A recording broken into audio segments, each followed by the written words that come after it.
Today, we will explore Alphonse Daudet's poignant short story, The Last Lesson.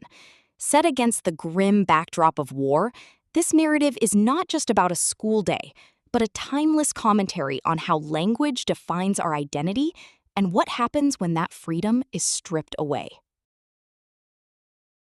Alphonse Daudet was a prominent 19th-century French novelist.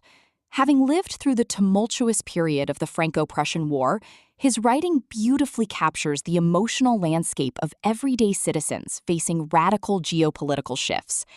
This story showcases his mastery of blending simple human emotions with grand historical tragedies. To truly grasp the gravity of the story, we must look at the history. In 1870, war broke out between France and Prussia.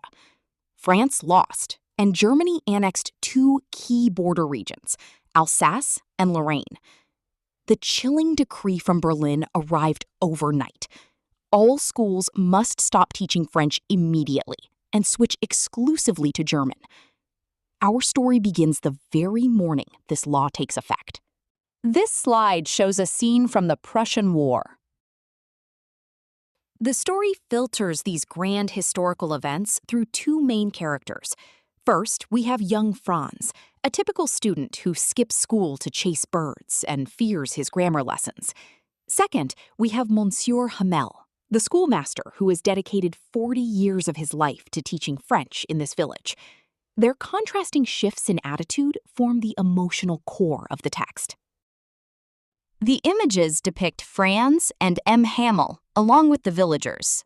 As Franz walks to school, he notices a crowd gathered around the town bulletin board, the historic source of all bad news.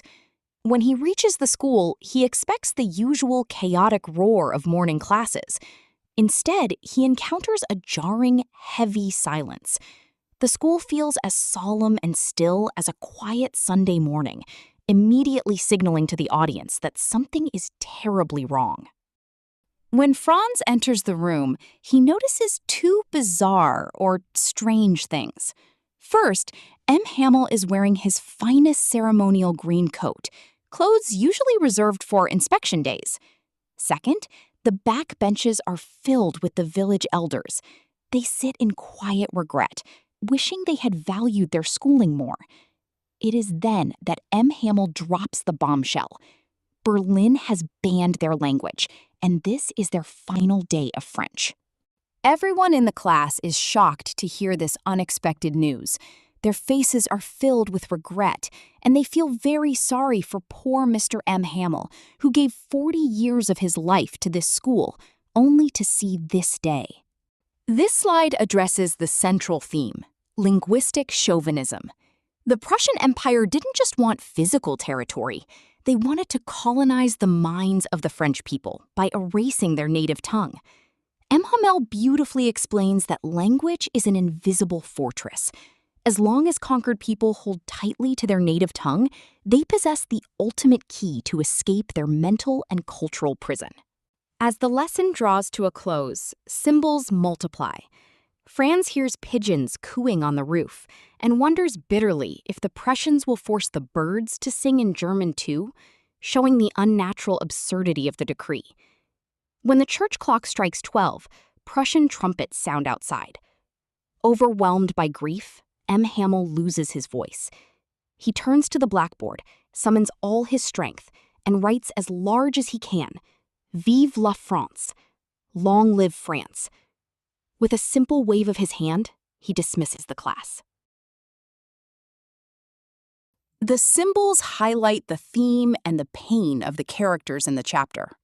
Ultimately, the last lesson serves as a stark warning against cultural procrastination. Now, what does the word procrastination mean? It means to delay. We often assume our heritage, our education, and our languages will always be there tomorrow. Daudet reminds us that freedom can vanish in a single night. The text urges us to cherish, protect, and actively pass down our native cultures before we are forced to bid them an unexpected farewell. Thank you for connecting with us only on English Syndicate.